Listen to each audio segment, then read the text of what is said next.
हरिहंताणं नमो सिद्धाणं नमो आयरियाणं नमो वज्रायाणं नमो लोये सव्यसाहुणं।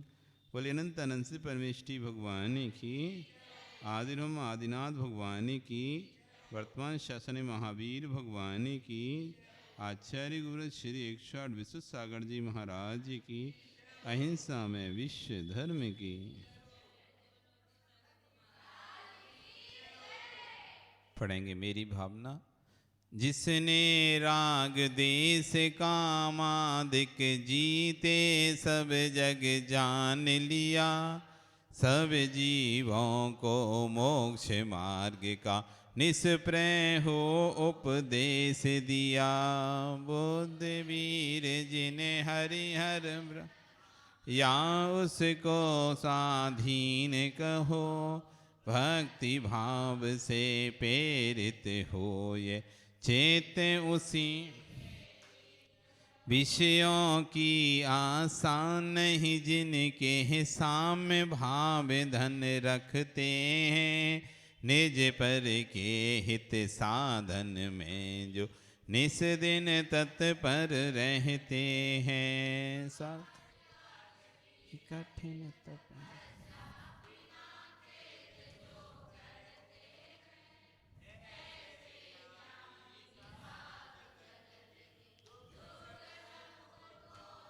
रहे सदा सत्संग उन्हीं का ध्यान, उन्हीं का नित्य रहे, उन्हीं जैसी चर्या में ये चेत सदा अनुरक्त रहे। नहीं सताऊं किसी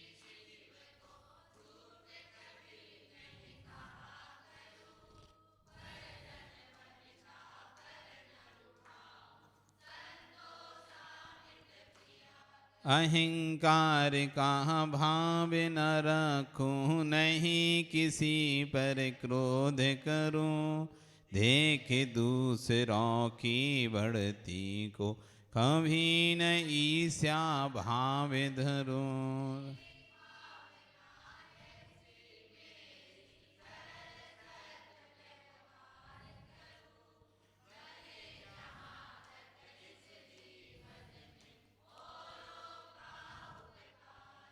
मैत्री भाव जगत में मेरा सब जीवों से नित्य रहे, दीन दुखी जीवों पर मेरे उर से करुणा स्रोत बहे। दुर्जन को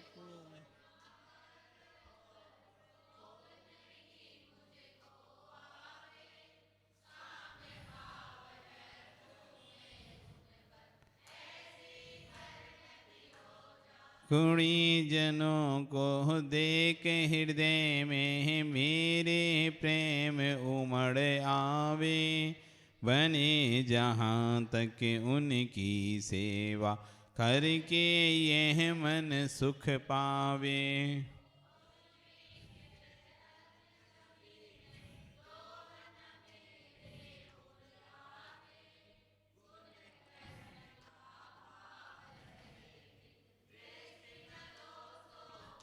कोई बुरा कहो या अच्छा, लक्ष्मी आवे या जावे, लाखों बरसों तक जीऊं या मृत्यु आज ही आ जावे।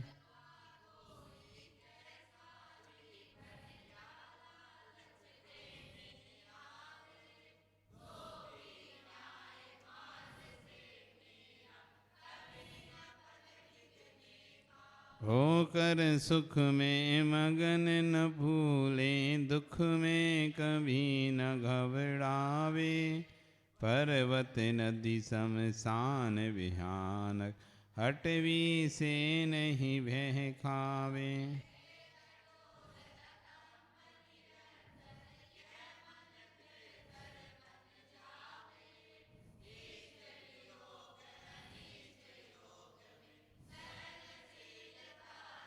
सुखी रहें सब जीव जगत के, कोई कभी ना घबरावे, बैर पाप अभिमान छोड़ सब नित्य नए मंगल गावे।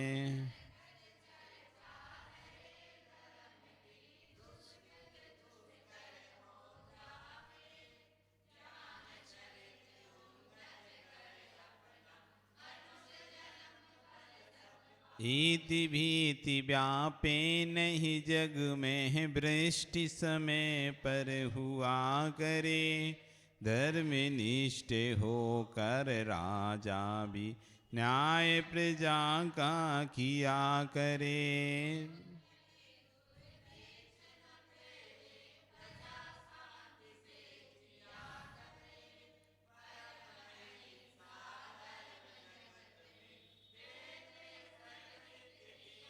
फैले प्रेम परस पर जग में, मोह दूर ही रहा करे, अप्रिय कटुक कठोर शब्द नहीं, कोई मुख से कहा करे।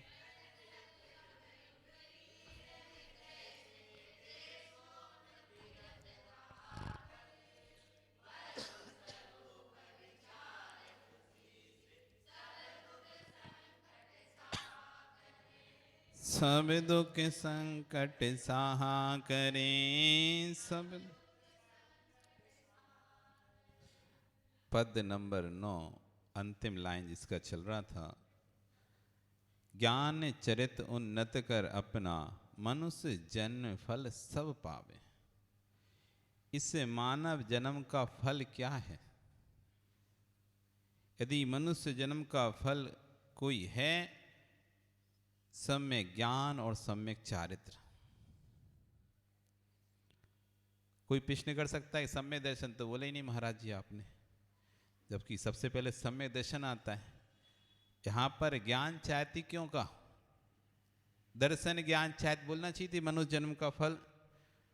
अरे समझना चाहिए, जब जहां सम्यक ज्ञान आ गया है तो वहां सम्यक दर्शन तो ऑटोमेटिक आ ही जाएगा, क्योंकि बिना सम्यक दर्शन के ज्ञान सम्यक तो होता नहीं है, बिना सम्यक दर्शन के चारित्र सम्यक होता नहीं है। जब भी ज्ञान और दर्शन में सम्यकता आएगी, जब भी ज्ञान और चारित्र में सम्यकता आएगी, तो उसके लिए सम्यक दर्शन होना पहले आवश्यक है। इसलिए ज्ञान चरित्र उन्नत, क्योंकि मिथ्या ज्ञान से चारित्र उन्नत नहीं बनता। मिथ्या ज्ञान से चारित्र उन्नति को प्राप्त नहीं होता, सम्यक ज्ञान से चारित्र उन्नति को प्राप्त होता है। और सम्यक ज्ञान जब होगा जब सम्यक श्रद्धान होगा, सम्यक दर्शन होगा तो सम्यक ज्ञान होगा, और जब सम्यक ज्ञान होगा तो उससे जो निर्माण होगा चारित्र का वो सम्यक होगा। जगत में जितने भी चारित्र हैं उनको क्यों सम्यकपना प्राप्त नहीं है? क्योंकि उनका श्रद्धान सम्यक नहीं है। भेष तो बना लिया है अनेक प्रकार का, लेकिन श्रद्धान सम्यक ना होने से वो चारित्र सम्यक पने को प्राप्त नहीं है। और जब तक चारित्र सम्यक पने को प्राप्त नहीं होगा तब तक उसके द्वारा किया हुआ जप तप उसके मनुष्य जन्म को सफल नहीं कर पाएगा। उस स्नान से क्या फायदा जिस स्नान के बाद मिट्टी डाल दी जाए। एक हाथी है, एक हाथी जब स्नान करने जाता है तो तालाब में जाता है और खूब सूंड में पानी भर भर कर डुबकी लगाता है और सूंड में पानी भर कर के अपने ऊपर डालता है। और जैसे ही वही हाथी जब बाहर आता है तो मिट्टी अपनी सूंड में मिट्टी भरता है और अपने ऊपर डाल लेता है फिर दोबारा से। उससे क्या फायदा हो गया? वो स्नान से कोई फायदा नहीं है, क्योंकि वहां पर वापिस पुनः मिट्टी लग चुकी है। ऐसी जिस चारित्र में श्रद्धा नहीं है, जिस ज्ञान में श्रद्धा नहीं है, जिस व्यक्ति के अंदर श्रद्धा नहीं है, आस्था नहीं है, विश्वास नहीं है, उस व्यक्ति का किया हुआ प्रत्येक कार्य निष्फल है। ये मनुष्य जन्म आपको मिला है, आपके जैसे कई लोगों को मिला है। सिर्फ आपको ही मनुष्यपर्या नहीं मिली, कितने लोगों को मनुष्यपर्या मिली है? असंख्यात मनुष्य हैं। कितने मनुष्य हैं? असंख्यात मनुष्य। इतने ही मत समझना कि सिर्फ तुम्हारे विश्व में जितने मनुष्य हैं 125 करोड़, तो बस इतने ही मनुष्य हैं। जनसंख्या जितनी आप सुन के रखी हो तो इतनी जनसंख्या, इतनी मनुष्य नहीं, असंख्यात मनुष्य हैं। यहां तो कोई जनसंख्या नहीं है, विदेश हित में तो भरे पड़े हैं। मनुष्यों की संख्या सबसे ज्यादा है, और एक विधि नहीं है, 5 विधि हैं। यहां तो एक ही भरत है, एक ही ऐरावत है, 4 विधि ऊपर हैं अलग, पूरा विधि, पश्चिम विधि, उसमें भी उत्तर दक्षिण चारों तरफ चले जाएं तो 2-2 विधि हो गए। तो विधि की संख्या ज्यादा है, वहां पे तो और मनुष्य हैं। कुल मिला के संपूर्ण मनुष्य मिलाएं असंख्यात मनुष्य हैं। लेकिन असंख्यात मनुष्य में से अपने जन्म को सफल करने वाले मनुष्य कितने हैं? आस्थावान श्रद्धावान कितने हैं? उंगलियों पर गिनने लायक, उंगलियों पर गिनने लायक। आस्था श्रद्धा किसी शर्त पर नहीं होती, आस्था श्रद्धा किसी शर्त पर नहीं होती। हमारी आस्था इसलिए है कि आप ऐसा करते हो। हमारी आस्था श्रद्धा तो निशर्त होती है। देव शास्त्र गुरु पर सम्यक आस्था जो श्रद्धा होती है उसमें शर्त नहीं होती, क्योंकि जो श्रद्धान है वो 8 दोषों से रहित होता है। उसमें पहला दोष दिया है निसंकित, तो दूसरा दिया है निकांक्षित। ये 2 दोष नहीं होते श्रद्धा में। निसंकित शंका नहीं होती श्रद्धान में, निकांक्षित कोई आकांक्षा नहीं होती श्रद्धान में। जब श्रद्धान है तो फिर किस बात की शंका है, और शंका है तो किस बात का श्रद्धान है? समझ रहे बात को? यदि शंका है तो श्रद्धान किस बात का, और श्रद्धान है तो शंका किस बात की? निसंकित होता है। जो श्रद्धा से युक्त होता है व्यक्ति निसंकित होता है। इदमेव दृश्यमेव तत्वम चान्यम ना चान्य था, इत्ते कंपाए सांबव सन्मार्गे संस्यारुचि। भगवान ने कहा है, गुरु ने कहा है, ऐसा ही तत्व है, इसी तरह का तत्व है, अन्य नहीं है, अन्यथा नहीं है। अब कोई 1000 सिर का आदमी आ जाए तो भी हम उसकी बात नहीं स्वीकार करेंगे। ऐसा जो इत्ते कंपाए सामुद, जो अकंप बिना हिले डोले वाला, जिसमें किसी प्रकार का कंपन नहीं है, किसी प्रकार का भय नहीं है, जिसको डर नहीं है, ये लोग भय, परलोक भय, मरण भय, वेदना भय, आकस्मिक भय, आत्राण भय, आरक्षा भय, कोई प्रकार का जिससे भय नहीं है। आज कल मृत्यु आती है, आज आ जाए मृत्यु, कल मरते हैं आज मर जाएं, लेकिन मेरे सिद्धांत नहीं डगमगाएगा। वो अकंप है, अचल है, सुमेरु की तरह। इत्ते कंपा है सांबोभत, जैसे तलवार के ऊपर कोई पानी चढ़ा दिया जाता है। जब तलवार बनाई जाती है तो उसके ऊपर पानी चढ़ाया जाता है उसकी धार को सुरक्षित रखने के लिए, तो तलवार टूट जाती है लेकिन उनका पानी नहीं उतरता। इत अकंपाय सांभवत, तलवार पे चढ़े हुए पानी की तरह जिसका श्रद्धान अटल होता है, अडिग होता है, कोई भी डिगा नहीं पाएगा। कितना भी कोई परीक्षा ले ले, कितना भी कोई उपसर कर दे, कितना भी कोई परिचय कर दे, तब भी नहीं, मेरा सिद्धांत अटल है। जिसके पास ऐसा अटल सिद्धांत आता है, निसंकित सिद्धांत आता है, फिर आता है निकांक्षित, कोई आकांक्षा नहीं है कि मुझे मेरे सिद्धांत के बदले में, मेरे इस अटलता के बदले में, इस श्रद्धा के बदले में कुछ मुझे मिलेगा, कुछ नहीं चाहिए मुझे। ऐसा जब अटल अकंप सिद्धांत व्यक्ति के अंदर होता है तब ज्ञान और चारित्र अटल होता है। कभी भी देखो, धर्मेंद्र 10 मंजिल मकान बनाना है, 20 मंजिल मकान बनाना है, तो उतनी मंजिल मजबूत नींव होना चाहिए। जितना ऊंचा मकान बनाना है उतनी गहरी नींव जाती नहीं जाती। छोटी टपरिया बनानी तो कितना अंदर बम्बू डालते हो, एक हाथ दो हाथ बस। और कोई बड़ा टीन सेट करना होता है तो एक पिलर 5 फीट खोदकर गाड़ते हो, या पोल भी गाड़ते हो तो 4 फीट 5 फीट का लंबा कोई पोल गाड़ना है, 21 फीट का 31 फीट का लंबा पोल गाड़ना है तो 5 6 10 फीट अंदर डालते हो पहले उसे। जितना भी ऊपर जाओगे उसका 1/3 भाग नीचे जाता है हमेशा, ये रूल है, नियम है। जितना अपन ऊपर लेके जाना है उसका 1/3 भाग को आपको नीचे रखना पड़ेगा, तब स्थिरता आएगी, नहीं तो गिर जाएगा, गिर जाएगा। तो जितना गहरा श्रद्धान होगा चारित्र भी उतना ही ऊंचा होगा। यदि श्रद्धान गहरा नहीं है तो उस श्रद्धान डगमगाए श्रद्धान पर रखी हुई आस्था चारित्र की महल वो एक दिन में गिर जाएंगे। कोई ने थोड़ा सा कुछ कहा वो जाके धड़ाम से गिर जाएगा। अरे महाराज ऐसे, महाराज में ओ डिग गया। अंदर का भी सिद्धांत कमजोर था, इसलिए किसी ने कुछ भी कहा और तुम्हारा डिगमगा गया। इतना गहरा सिद्धांत होगा कि झंझावात भी चल जाए तब भी इसकी नींव जो इतनी गहरी करी है, अब कितना भी तूफान आ जाए, कितना भी कुछ हो जाए, नींव मजबूत है तो फिर मकान गिरता नहीं है। नींव मजबूत नहीं है, जिन पेड़ों की नींव मजबूत नहीं होती वो तूफान में उखड़कर फेंक जाते हैं।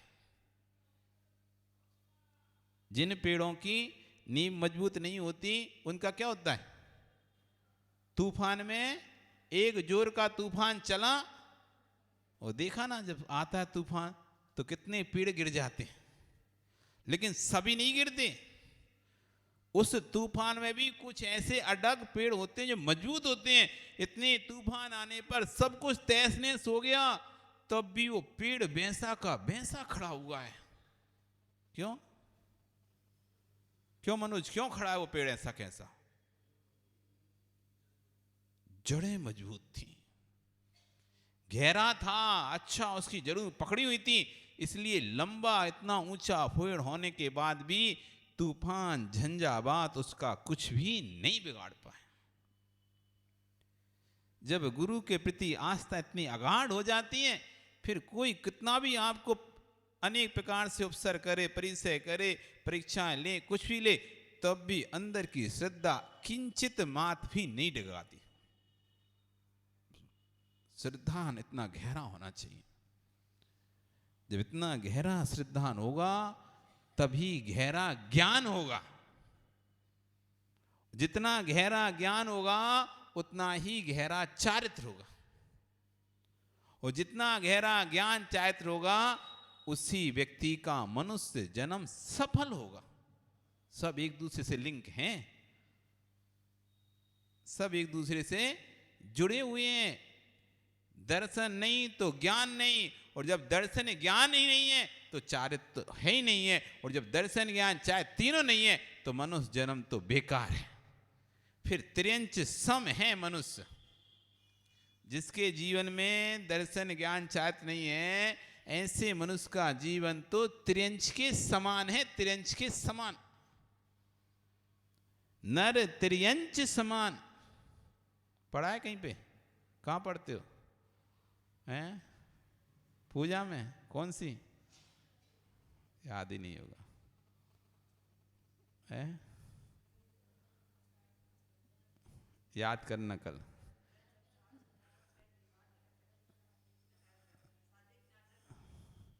नर त्रियंच समान। जिस मनुष्य के जीवन में चारित्र नहीं है, ज्ञान नहीं है, दर्शन नहीं है, उस मनुष्य का जीवन त्रियंच के समान है। जैसे त्रियंच भोजन करता है, भोग करता है, बच्चों को जन्म देता है, मर जाता है, पालन करता है, त्रियंची पालन करता है। एक चिड़िया भी अपने बच्चे का पालन करना जानती है। प्रत्येक जीव अपने संतान का पालन करता है। जो भी संगी पंचेंद्रिय जीव है वो सब संगी पंचेंद्रिय अपने संतान का पालन करते हैं। कोई भी हो, मुर्गी हो, वो भी अपनी संतान का पालन करती। देखा तुमने कैसे सबको दुका के रखती है। कोई भी आहट होती, कुछ भी, सांप जो कि दूसरों को डसता है वो भी अपने बच्चों को, अंडों को संभाल के रखता है। हिंसक जानवर भी दूसरों के जो अंडों को खा जाता है, ऐसे कौवा आदि भी अपने अंडे को संभाल के रखते हैं। सब अपने बच्चों का पालन करना जानते हैं, जीना जानते हैं, खाना जानते हैं, वैसे ही आप जानते हो। अंतर सही सिर्फ इसी में है कि आपके पास चारित्र है, ज्ञान है, दर्शन है। उनके पास दर्शन, ज्ञान, चारित्र नहीं है। यदि हम मनुष्य होकर भी त्रिंचो जैसा जीवन जी रहे हैं और हम में उनमें कोई अंतर नहीं, बस इतना ही अंतर है, आप कपड़े पहनकर रह रहे हो, बिना कपड़े के रह रहे हो। आप कपड़े में तिरंचो, बिना कपड़े के तिरंच, इतना ही अंतर है बस। कपड़े के तिरंच और बिना कपड़े के तिरंच, बाकी प्रवृत्ति तो पूरी वैसी है, कोई भी अंतर नहीं है। यदि ज्ञान चरित उन्नत नहीं है तो, और ज्ञान चरित उन्नत जब होगा जब श्रद्धान उन्नत होगा। नींव जितनी गहरी होगी, मंजिल पर मंजिल चांदते चले जाओगे, कुछ ही फर्क नहीं पड़ेगा। और नींव गहरी नहीं है तो 2 मंजिल के बाद 3 मंजिल मूलचंद जी इंजीनियर से पूछोगे तो कह दे भैया अब मत डालना, नहीं तो ये 3 और नीचे जाएंगे भैया, 3 और नीचे जाएंगे। इतना ही तुम्हारा डगमगाने वाला है, कभी भी गिर जाएगा। भावना भाव, श्रद्धान गहरा हो, आस्था गहरी हो, कभी भी डगमगाए नहीं मेरी आस्था। कितना भी कुछ हो, मेरी आस्था डगमगानी नहीं चाहिए। सिर्फ आस्था एक ऐसा सहारा है, कर्ण धारम तन मोक्ष मार्ग प्रत्यक्षते। आचार्य उनका है विद्या वृत संभूति स्थिति वृद्धि तपोदया ना सती सम्यक्ते बीजा भावे तरोरिव। विद्या यानी ज्ञान, व्रत यानी चारित्र, विद्या ज्ञान और चारित्र, विद्या व्रत संभूति, इनकी उत्पत्ति वृद्धि रक्षा तभी है जब श्रद्धान है। नहीं तो बिना बीज के पेड़ में ना तो पेड़ की ना तो वृद्धि होती, ना उसकी उत्पत्ति होती, ना उसमें फल लगते, ना उसमें फूल आते। बीज नहीं है तो क्या आएंगे कि पेड़ में फल फूल, कुछ भी नहीं आएगा। बीज है तो वृक्ष है, बीज है तो फल है, बीज है तो टहनी है, बीज है तो पुष्प है, बीज नहीं है तो कुछ भी नहीं है। आचार्य भगवान समुद्र स्वामी ने बहुत जोर दिया है इस बात पर, अनेक प्रकार से समझाया। मोक्ष मार्ग में कर्णधार है, कर्णधार नाव है, नदी है, लेकिन खेने वाला नहीं है उसको, उस नाव को चलाने वाला नहीं है। तो क्या नाव अपने नियत स्थान पर पहुंचेगी? भटक जाएगी। यदि आपने पानी में छोड़ दी नाव तो कहीं भी बह जाएगी वो नाव, नियत स्थान पर नहीं पहुंचेगी। मोक्ष श्रद्धान कर्णधार है, आस्था कर्णधार है, ज्ञान ज्ञान समुद्र तालाब है, नाव चारित्र है और खेवटिया उसका दर्शन है।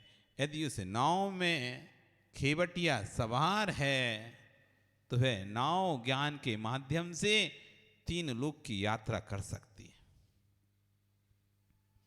नहीं तो नहीं कर पाएगी। इसलिए अपने जीवन में सारा प्रयास, पूरा प्रयास, जितना प्रयास आप पूजा पाठ में लगाते हो, जितना प्रयास स्वाध्याय में लगाते हो, उससे कई गुना प्रयास अपने श्रद्धान को दृढ़ करने में लगाना। अटल अडिग श्रद्धान, देव शास्त्र गुरु के प्रति अडग सिद्धांत जिसका रहेगा, श्रद्धान मात्र कल्याण करा देगा, परंपरा से मोक्ष पहुंचा देगा। इस भव में यदि आपने ज्ञान और चाहत हासिल नहीं भी कर पाया तो कोई बात नहीं, श्रद्धान भी मात्र बना रहा है आपका। दर्शन भट्टा भट्टा नवी सिजई दर्शन भट्टा सिद्धिये चरित भट्टा दर्शन भट्टस नथि निपाणम। जो सम्यक दर्शन से भ्रष्ट है वो भ्रष्टों में भ्रष्ट है। चारित्र से भ्रष्ट हुआ व्यक्ति का कल्याण हो जाएगा। जिसका चारित्र छूट गया है, ऐसे जिसने चारित्र में दोष लगा लिया है, पुनः प्रायश्चित लेकर चारित्र का पुनः स्थापना करके उसका कल्याण हो जाएगा। सिजे चरित भट्टा, चारित्र भ्रष्ट व्यक्ति सिद्ध्यति सिद्धि को प्राप्त हो सकता है। नवी सिद्ध्ये दर्शन भट्टा, लेकिन दर्शन से जो भ्रष्ट हो गया एक बार, जिसकी आस्था चली गई है, आस्था खत्म हो गई है, वो कभी भी फिर सिद्धि को प्राप्त नहीं हो पाएगा। नबी कौन कह रहा है? आचार्य कुंदेव स्वामी के आप लाए थे ना अष्टपाउड़ आचार्य से, उसी में है ये। दर्शन भट्टा भट्टा दर्शन भट्टस्य नथि निब्बाणम, सीजिए चरित्र भट्टा दर्शन भट्टस्य निब्बाणम। चरित्र भ्रष्ट सिद्ध हो सकता है, लेकिन दर्शन से भ्रष्ट व्यक्ति सिद्ध नहीं बन पाएगा। क्योंकि आस्था श्रद्धा जब तक नहीं होगा तो उस चारित्र की गलती को भी सुधार कैसे करेगा? चारित्र की गलती भी वही सुधार करेगा ना जिसे धर्म पर आस्था होगी, श्रद्धान होगा। और जिसको धर्म पर आस्था श्रद्धान ही नहीं है तो गलती भी सुधार नहीं कर सकता। इसलिए संपूर्ण ज्ञान चारित्र का कोई फल है तो श्रद्धान है। संपूर्ण ज्ञान चारित्र का फल है तो आस्था है। जिसका आस्था है वही व्यक्ति अपने ज्ञान चरित्र को उन्नत कर मनुष्य जन्म के फल को प्राप्त कर सकता है। क्या है इस मनुष्य जन्म का फल? निर्वाण। सिर्फ इसी मनुष्य जन्म में है ये निर्वाण। त्रियंच जन्म में निर्वाण नहीं है, देव जन्म में निर्वाण नहीं है, नारकी जन्म में निर्वाण नहीं है। तीनों गतियों किसी भी गति से निर्वाण नहीं होगा। सिर्फ एक मनुष्य गति है जो कि निर्वाण दे सकती है। यही मनुष्य गति का फल है। अंतिम फल कोई है तो निर्वाण है। निर्वाण कैसे मिलेगा? निर्वाण मिलेगा ज्ञान और चारित्र से। और ज्ञान चारित्र कैसे बनेंगे? तो ज्ञान चारित्र बनेंगे श्रद्धान से। तो मूल कौन है? श्रद्धान है। श्रद्धान है तो ज्ञान है, ज्ञान है तो चारित्र है, चारित्र है तो मनुष्य जन्म का फल निर्वाण है। सम्यक दर्शन ज्ञान चारित्राणी मोक्ष मार्ग। यही मोक्ष के मार्ग है। आपका समय हो गया, कल फिर आओगे पर्याय रही तो पुनः कल अगले 10वें पद पर फिर से और चर्चा करेंगे। क्या कह रहे हैं यहाँ पर? नमो हरिहंताणम, नमो सिद्धाण, नमो आर्याण, वज्रायण, बोलो सब साहूणम। जिर्वाणी।